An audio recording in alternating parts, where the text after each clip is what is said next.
Hello, બોલો ખેડૂત મિત્ર, તમારી પર્સનલ ઓળખાણ નહીં આપતા, આપણે યુટ્યુબ માં મૂકતા હોય છે. નમસ્કાર સાહેબ. નમસ્કાર સાહેબ, મારે કબજા ફેરનો પ્રશ્ન છે અને એવો પ્રશ્ન છે કે ABC એટલે કે ટ્રાયેંગલ છે. હા સાહેબ, એ રીતનો પ્રશ્ન છે મારો. અને ગઈકાલે માપણી વાળો આવ્યો હતો ત્યારે મને ખબર પડી કે આ રીતનો પ્રશ્ન છે. હવે બધા સહમત છો ટ્રાયેંગલ વાળા? તો થઈ જશે. એવું છે એમ ને સાહેબ? બધા સહમત છો તો થઈ જશે, નકર નહીં થાય. સમજી ગયો. હવે સાહેબ, હવે મારે આ નવી માપણીમાં થયું છે કે જૂનીમાં, તો મારે કયા કાગળો કઢાવવા DLR માંથી, એવી મને થોડી માહિતી આપો ને.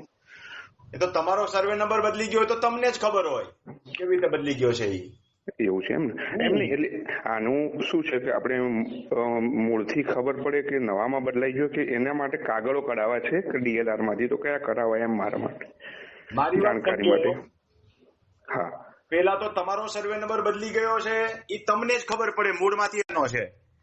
તમે સ્કેચ કટાવશો, અત્યારનો સ્કેચ કટાવો, જૂનો સ્કેચ કટાવો, પછી મેળવણું કરો. નવામાં બદલી ગયો છે તો સ્કેચના નંબર ઉપરથી તમને ખબર પડી જશે આડોશી પાડોશી નવા કોણ આવ્યા તો નવામાંથી બદલી ગયો છે. અને જૂનામાં એમનેમ હોય, નવામાં પાડોશી એમનેમ હોય તો જૂનામાંથી તમારો બદલી ગયો છે.